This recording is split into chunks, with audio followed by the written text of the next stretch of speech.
말도 안 되는 일이 벌어졌습니다. 수백 년 전 기록된 낡은 문서 한 장이 2025년 지금 누군가의 목숨을 위협하고 있습니다. 그리고 그 문서 속 누구도 예상치 못했던 한 줄의 문장이 2025년 9월 2일 실현되었습니다. Believed to be Kim Joo-ae, following right behind him, ribbon in her hair. This was no ordinary trip. 이 예언서를 밝혀낸 한 과학자가 말합니다. 처음엔 단순한 예언서인 줄 알았어요. 그런데 그 안에 있던 그것을 본 순간 저는 손을 뗄 수 없게 됐습니다. 도대체 그녀가 본 건 무엇이었을까요? 그리고 왜 이 문서를 접한 사람들은 하나같이 사라졌던 걸까요? 만약 여러분도 궁금하시다면 지금 좋아요와 구독 한 번만 눌러주세요. 이제 진실을 마주할 준비가 되셨나요? 안녕하세요. 저는 장서연이라고 합니다. 국립중앙도서관 산하 고문원 보건보존 과학자로 일하고 있어요. 2025년 8월 말 평범했던 제 일상이 완전히 뒤바뀐 날이 있었습니다. 파주 민가 창고에서 발견된 미분류 상자 하나가 저희 연구실로 들어왔거든요.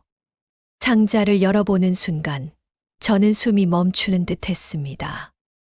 낡은 비단보에 정성스럽게 감싸인 문서 뭉치들이 나타났어요. 한지의 질감이며 먹 냄새가 코끝을 스쳤죠. 표제를 보니 을유년 춘심 기록이라고 적혀 있었습니다. 처음엔 단순한 조선 후기 문서라고 생각했어요. 하지만 자세히 살펴보니 이상한 점들이 눈에 들어왔습니다. 필체가 한 번에 쓰인 게 아니었거든요. 먹의 번짐 정도며 접지 흔적을 분석해보니 19세기 후반부터 20세기 중엽까지 여러 시대에 걸쳐 더 쓰인 흔적이 역력했습니다. 이건 단순한 필사본이 아니었어요. 마치 여러 세대가 릴레이로 이어받아 기록한 것 같았습니다. 같은 내용 위에 서로 다른 시대의 손길이 겹겹이 쌓여 있었죠. 저는 조선 후기 예언서와 비결류 문헌 전문가입니다. 종이의 섬유질부터 먹의 성분까지 과학적으로 분석해서 진위를 가려내는 일이 제 전문 분야예요. 하지만 이 문서는 달랐습니다. 뭔가 범상치 않은 기운이 느껴졌거든요. 문서를 더 자세히 들여다보면서 저는 점점 더 궁금해졌습니다. 도대체 누가 이렇게 오랜 시간에 걸쳐 같은 문서에 기록을 남긴 걸까요? 그리고 왜 이런 방식으로 보존해온 걸까요? 상자에는 문서 외에도 인장 조각들과 이름을 지은 소지들이 함께 들어 있었습니다. 마치 누군가 의도적으로 흔적을 감춘 것 같았어요. 이 모든 게 우연의 일치일까요? 제 논리적이고 회의적인 성격상 예언이나 점술 같은 건 믿지 않습니다. 하지만 이 문서만큼은 뭔가 다른 느낌이었어요.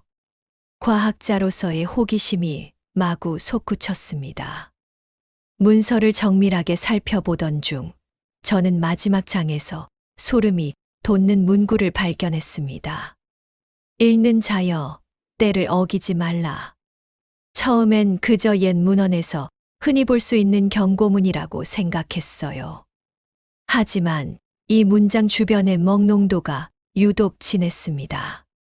마치 여러 번 덧칠한 것 같았죠. 누군가 이 문장만큼은 절대 지워지면 안 된다고 생각한 것 같았어요. 불안감이 엄습하기 시작했습니다. 저는 곧바로 상자의 출처를 추적해 보기로 했어요. 파주 창고 관리사무소에 연락을 돌렸죠. 아, 그 상자요? 2018년 탈북 노인들 유품 정리 사업 때 나온 거예요. 원래 소지자들이 있었는데 담당자의 말이 끝나기도 전에 저는 섬뜩한 기록들을 확인할 수 있었습니다.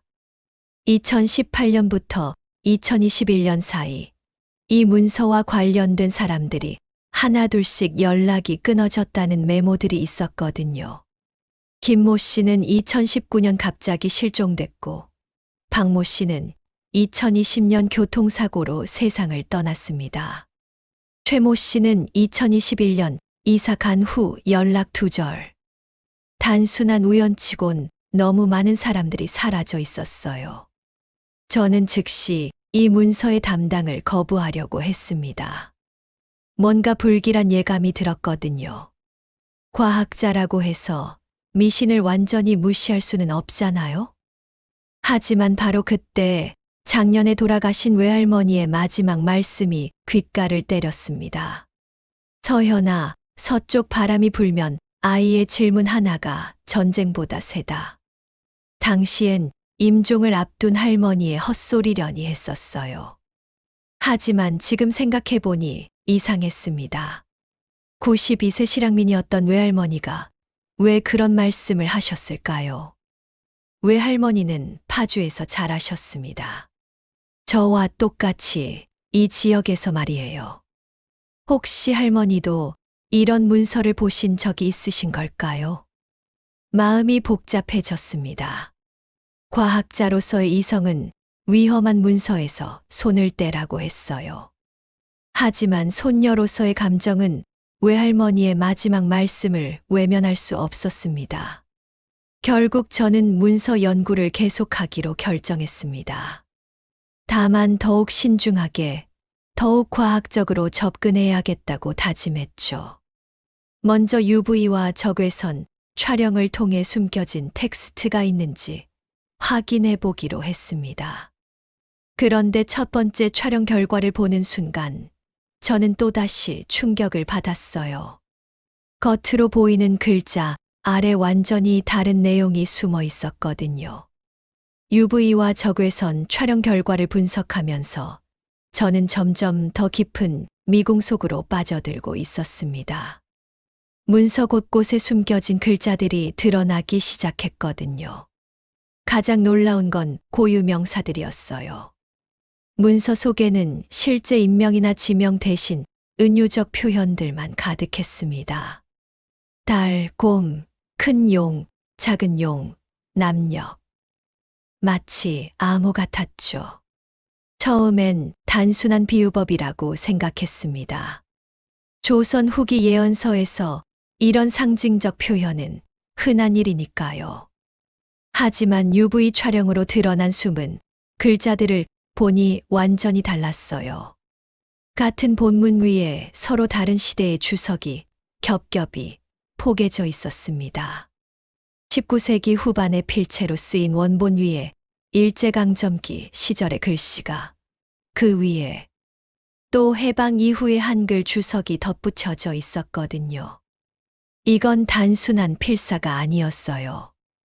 여러 세대에 걸쳐 사람들이 이 문서를 읽고 해석하고 자신만의 이해를 덧붙인 집단적 예언의 축적물이었습니다. 한문 비결체 해석에 집중했습니다. 저는 이 분야 전문가니까요. 하지만 이 문서는 일반적인 비결서와는 구조가 달랐어요. 마치 지도처럼 배치된 글자들이 특정한 패턴을 이루고 있었습니다. 달이 나타나면 곰이 움직이고, 큰 용이 물러서면 작은 용이 앞으로 나선다. 이런 문장들이 계속 반복되면서 나왔어요. 처음엔 막연한 점괘 같았지만 각 시대별 주석을 따라가다 보니 놀라운 사실을 발견했습니다. 일제강점기 주석에는 이런 내용이 있었어요. 달은 조선의 마지막 희망, 곰은 북방의 큰 나라를 뜻함. 해방 후 주석에는 더 구체적이었습니다. 큰 용은 서방 강구, 작은 용은 동방 이웃을 가리킴. 각 시대 사람들이 자신들의 현실에 맞춰 이 암호들을 해석해왔던 거예요. 그런데 신기한 건 시대가 바뀌어도 기본 구조는 동일하다는 점이었습니다. 적외선 촬영으로 더 깊이 들여다보니 또 다른 충격이 기다리고 있었어요. 문서의 가장자리에 미세한 점들이 찍혀 있었거든요. 처음엔 먹이 튀긴 자국인 줄 알았는데 확대해보니 규칙적인 패턴이었습니다. 이 점들을 선으로 연결해보니 하나의 지도가 나타났어요. 한반도의 윤곽과 놀랍도록 비슷했습니다. 그리고 몇 개의 지점에는 특별한 표시가 되어 있었죠. 파주 지역에도 하나의 점이 있었습니다. 바로 제가 자란 곳이었어요. 우연의 일치일까요? 아니면 외할머니가 이 모든 걸 아셨던 걸까요? 밤늦게까지 문서와 씨름하면서 저는 점점 확신하게 됐습니다. 이건 단순한 예언서가 아니에요. 여러 세대가 축적한 역사적 통찰의 기록이었습니다. 하지만 여전히 풀리지 않는 의문이 남아 있었어요. 왜 이렇게 복잡한 방식으로 기록을 남겨야 했을까요? 문서의 핵심부에 다가갈수록 저는 더욱 놀라운 발견을 하게 됐습니다. 암호로 가득했던 텍스트들이 점차 구체적인 패턴으로 정리되기 시작했거든요. 가장 중요한 건 5개의 징후였어요. 문서 곳곳에 반복적으로 나타나는 핵심 요소들이었습니다. 첫 번째, 달의 딸 등장. 여성 지도자의 출현을 암시하는 것 같았어요. 두 번째, 호칭 변화. 기존 질서의 전환점을 의미하는 듯 했습니다. 세 번째, 곰과 작은 용의 피맹약. 북방 강국과 동방 이웃의 동맹을 뜻하는 것 같았죠. 네 번째, 큰 용의 이탈. 서방 강국이 기존 관계에서 멀어지는 상황. 그리고 5번째가 가장 구체적이었습니다. 서쪽 방문 후 100일 변곡. 이 5 징후들을 보면서 저는 소름이 돋았어요. 너무나 현실적으로 들렸거든요. 과학자로서 객관성을 유지하려고 했지만 호기심을 억누를 수 없었습니다. 저는 연구실 한쪽 벽면에 대형 화이트보드를 설치했어요. 그리고 최근 몇 년간의 주요 사건들을 연도별, 월별, 일별로 정리하기 시작했습니다. 뉴스 기사들을 프린트해서 시간순으로 배치했죠. 처음엔 그저 학술적 호기심이었어요. 예언서의 내용과 현실 사이에 어떤 연관성이 있는지 확인해 보고 싶었거든요. 설마 진짜 맞아떨어질 거라고는 생각하지 않았습니다. 하지만 작업을 진행할수록 등골이 서늘해졌어요. 문서 속 5 징후들이 실제 사건들과 놀랍도록 일치하고 있었거든요. 달의 딸 등장은 최근 몇 년 사이 등장한 여성 지도자들과 연결됐어요. 호칭 변화는 국제 외교에서의 새로운 호칭 사용과 맞아떨어졌습니다. 곰과 작은 용의 피맹약은 특정 국가 간 군사 협정 체결 시점과 정확히 일치했죠. 가장 충격적인 건 날짜였습니다. 문서에 은밀하게 숨겨진 간지, 표기를 현대력으로 환산해 보니 실제 사건들이 일어난 날짜와 거의 정확하게 맞아떨어졌어요. 저는 회의론자입니다. 평생 과학적 방법론으로만 세상을 바라봤어요. 하지만 이 순간만큼은 제 신념이 흔들렸습니다. 이게 정말 우연의 일치일까요? 밤늦게까지 타임라인 보드를 바라보면서 저는 혼란스러웠어요. 맞물리는 날짜들이 늘어날수록 부정할 수 없는 사실들이 쌓여갔거든요. 특히 서쪽 방문 후 100일 변곡이라는 대목에서 멈춰서게 됐습니다.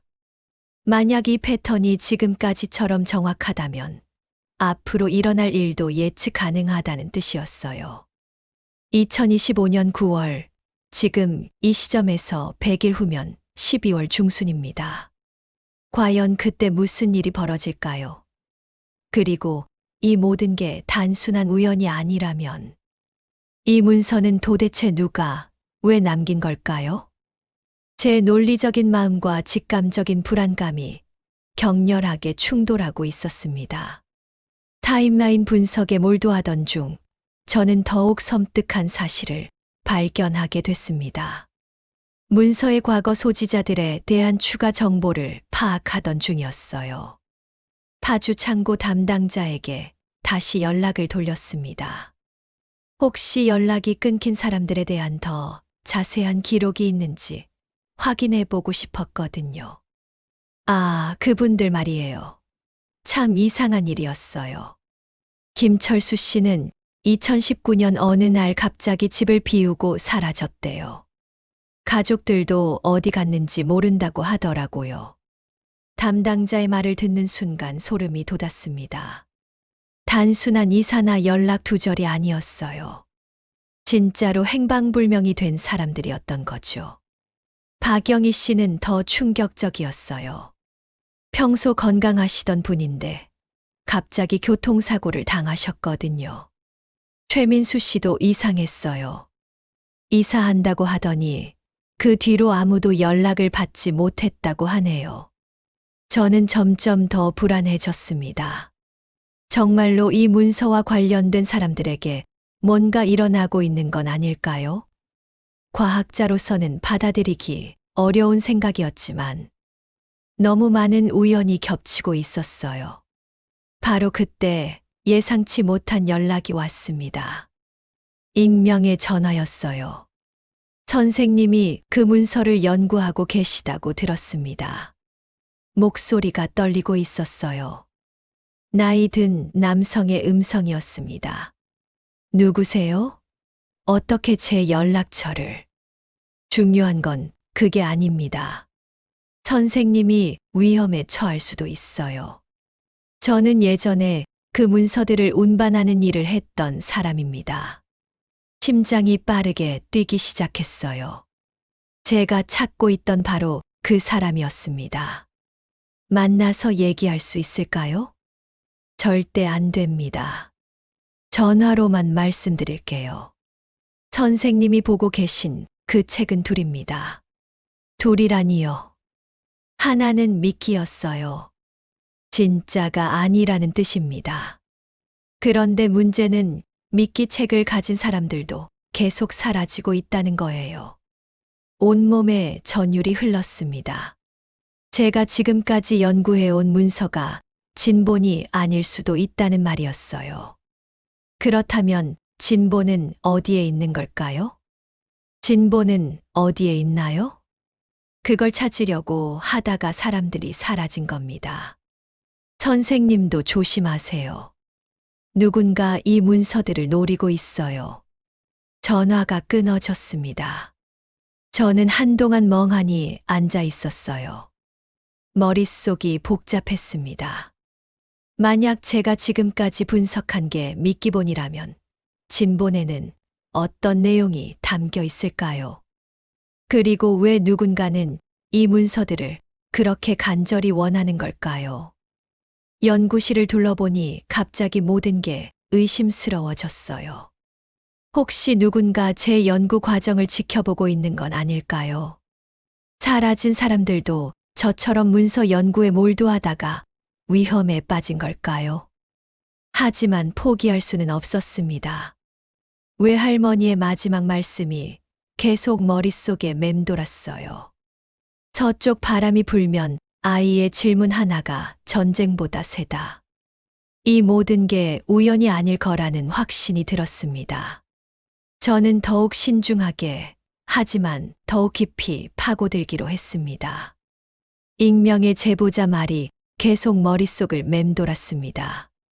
진본과 미끼본이 따로 있다면 어떻게 구분할 수 있을까요? 저는 다시 문서를 처음부터 자세히 살펴보기 시작했어요.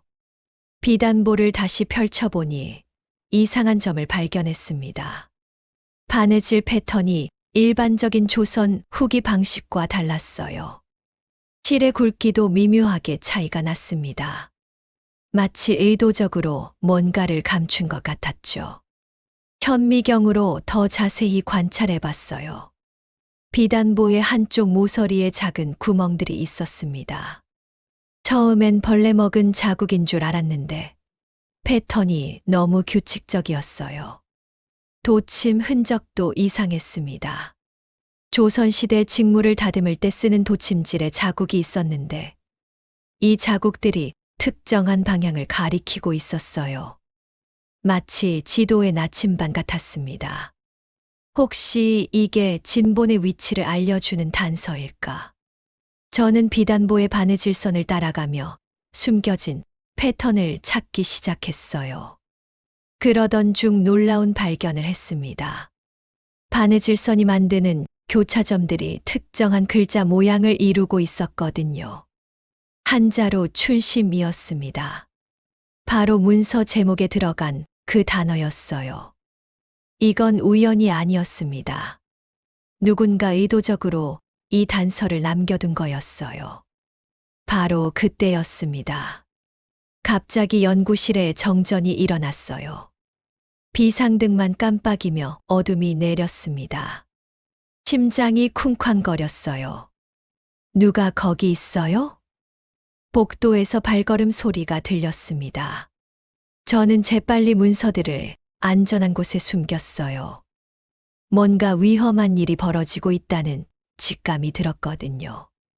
30분 후 전기가 복구됐습니다. 다행히 아무 일도 일어나지 않았어요. 하지만 이건 경고였습니다. 누군가 제 연구를 방해하려고 한다는 신호였죠. 더욱 조심스럽게 작업을 계속했습니다. 비단보의 바느질 패턴을 완전히 해독하는 데 며칠이 걸렸어요. 그리고 마침내 중요한 단서를 발견했습니다. 인장 조각들이었어요. 처음엔 그냥 부러진 도장 조각인 줄 알았는데 조각들을 맞춰보니 완전한 글자가 나타났습니다. 춘심이라는 두 글자와 함께 추가 문장이 새겨져 있었어요. 아이의 질문이 칼을 녹인다. 순간 온몸에 소름이 돋았습니다. 이 문장 어디서 들어본 것 같았어요. 외할머니가 마지막에 하신 말씀과 비슷한 느낌이었거든요. 인장을 완전히 복원하자 더 놀라운 사실이 드러났어요. 이 인장은 단순한 도장이 아니라 일종의 열쇠였습니다. 문서의 특정 부분에 찍으면 숨겨진 내용이 나타나는 방식이었죠. 저는 조심스럽게 인장을 문서에 대어봤어요. UV 라이트를 비추자 지금까지 보지 못했던 글자들이 선명하게 떠올랐습니다. 진짜 내용이 드디어 모습을 드러낸 거예요. 하지만 이 내용을 보는 순간 저는 왜 사람들이 사라져야 했는지 알 것 같았습니다. 여기에는 단순한 예언이 아닌 누군가에게는 목숨을 걸고 지켜야 할 비밀이 담겨 있었거든요. 인장으로 드러난 숨겨진 내용을 보면서 저는 완전히 다른 차원의 이야기와 마주하게 됐습니다. 단순한 예언서가 아니었어요. 이건 가족의 이야기였습니다. UV 라이트 아래 나타난 글자들을 천천히 읽어 내려갔어요. 서쪽 바람이 불 때 아이의 질문이 칼보다 강하다. 이 문장을 보는 순간 심장이 멎는 것 같았습니다. 외할머니가 임종 전에 하신 말씀과 정확히 일치했거든요.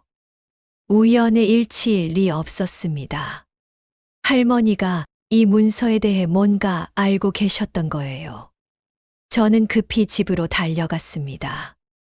외할머니의 유품들을 다시 뒤져봤어요. 평소엔 눈에 띄지 않았던 낡은 편지 뭉치가 서랍 깊숙한 곳에서 나왔습니다. 편지를 펼쳐보니 손이 떨렸어요. 할머니의 젊은 시절 글씨로 서쪽 바람이 불면 아이의 질문 하나가 전쟁보다 세다라는 문장이 적혀 있었거든요. 예언서와 완전히 동일한 구절이었습니다. 더 놀라운 건 편지의 내용이었어요.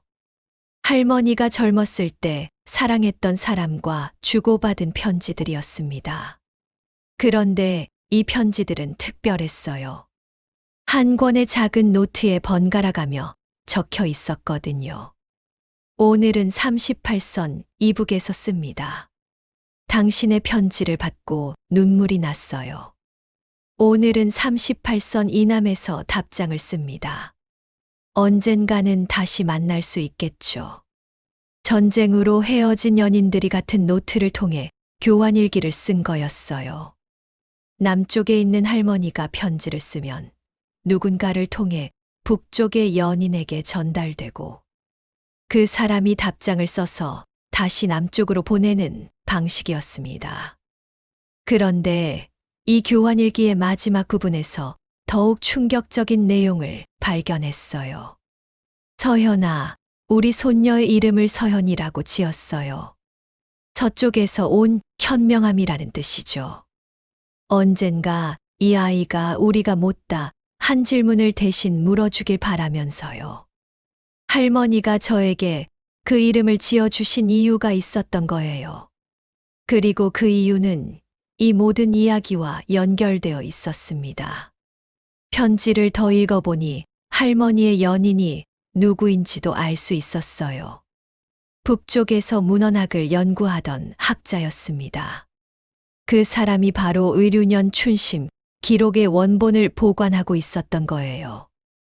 아이의 질문이 칼을 녹인다는 문장은 그들만의 약속이었습니다. 정치적 대립이나 이념의 차이보다 순수한 호기심과 질문이 더 강한 힘을 가진다는 믿음이었어요. 그들은 전쟁 중에도 서로에게 질문을 주고받았습니다. 미움이나 원망 대신에 왜, 어떻게, 무엇을 같은 순수한 질문들을요. 그 질문들이 서로의 마음에 박힌 증오의 칼날을 조금씩 녹여냈던 거예요. 저는 이제 이해했습니다. 왜 외할머니가 제게 그런 이름을 지어주셨는지, 왜 마지막에 그런 말씀을 남기셨는지를요. 할머니는 제가 언젠가 이 이야기를 발견하고 그 질문의 힘을 이어받기를 바라셨던 거예요. 문서 속 예언도 결국 이와 같았습니다. 정치적 예측이나 미래에 대한 점괘가 아니라 순수한 질문이 가진 치유의 힘에 대한 이야기였던 거죠. 외할머니의 편지를 통해 모든 퍼즐 조각이 맞춰졌습니다. 이제 저는 100일 카운트다운의 진짜 의미를 이해할 수 있었어요. 연구실로 돌아와서 대형 화이트보드에 최종 분석 결과를 정리했습니다. 2025년 9월 2일을 기점으로 100일 후인 12월 11일까지의 카운트다운 보드를 만들었어요. 하지만 이건 단순한 날짜 계산이 아니었습니다. 100일이라는 숫자에는 더 깊은 의미가 담겨 있었거든요. 문서를 다시 정밀 분석해보니 놀라운 사실을 발견했어요. 100일은 한 사람이 마음을 완전히 바꾸는데 필요한 최소한의 시간을 의미했습니다. 미움에서 이해로, 의심에서 신뢰로, 분열에서 화합으로 변화하는 기간이었어요. 외할머니와 그 연인도 처음 편지를 주고받기 시작한 후 정확히 100일 뒤에 서로를 진정으로 이해하게 됐다고 적혀 있었습니다. 그들에게 100일은 마음의 장벽이 허물어지는 시간이었던 거죠. 저는 이 모든 내용을 종합해서 최종 보고서를 작성했습니다. 하지만 이건 학술 논문이 아니었어요. 할머니의 유언을 실현하는 작업이었습니다. 정치의 언어보다 아이의 질문이 먼저 문을 연다. 이 문장이 문서의 핵심 메시지였어요. 복잡한 정치적 계산이나 외교적 전략보다 순수한 호기심과 진심, 어린 질문이 더 큰 변화를 만들어낼 수 있다는 뜻이었습니다. 바로 그때 또 다른 사건이 일어났어요. 그동안 저를 괴롭혀온 문서 브로커가 드디어 정체를 드러낸 거예요. 연구실에 침입하려다가 보안 요원들에게 붙잡혔습니다. 알고 보니 그는 미끼본만 노리고 있었어요. 진짜 가치가 있는 건 외할머니의 편지와 진본 문서의 조합이라는 걸 몰랐던 거죠. 오히려 저 덕분에 진짜 보물을 찾을 수 있었던 셈이었습니다. 국립 아카이브에서 이 모든 자료들을 영구 보존하기로 결정했어요. 을유년 춘심 기록과 외할머니의 교환일기는 이제 소중한 문화유산이 됐습니다. 하지만 가장 중요한 건 문서 자체가 아니었어요. 그 안에 담긴 메시지였습니다. 100일 카운트다운의 진짜 의미는 예언이 아니라 희망이었어요. 아무리 복잡하고 어려운 갈등이라도 순수한 질문과 진심, 어린 대화를 통해 100일 안에 해결의 실마리를 찾을 수 있다는 믿음이었습니다. 저는 마지막으로 외할머니의 편지 중 한 구절을 소리내어 읽어봤어요. 서현아, 내가 커서 어른이 되면 이 세상에 많은 질문을 던져주렴. 미워하기 전에 먼저 물어보고 판단하기 전에 먼저 이해하려고 노력해. 그것이 할머니가 너에게 바라는 가장 큰 선물이란다. 이제 저는 알았습니다. 제가 왜 고문원 복원 전문가가 됐는지, 왜 이 문서를 만나게 됐는지를요. 할머니의 질문을 이어받아 더 많은 사람들에게 전하라는 뜻이었던 거예요. 12월 11일이 되면 정말 뭔가 특별한 일이 일어날까요? 저는 이제 그보다 더 중요한 걸 깨달았습니다. 변화는 정해진 날짜에 갑자기 오는 게 아니라 매일매일 우리가 던지는 작은 질문들 속에서 조금씩 시작된다는 거요. 고문원 보건과학자 장서현과 200년을 이어온 을유년 춘심 기록의 놀라운 여정, 어떻게 보셨나요? 처음엔 단순한 조선 후기 예언서인 줄 알았던 문서가 알고 보니 여러 세대에 걸쳐 축적된 사랑과 화해의 메시지였습니다.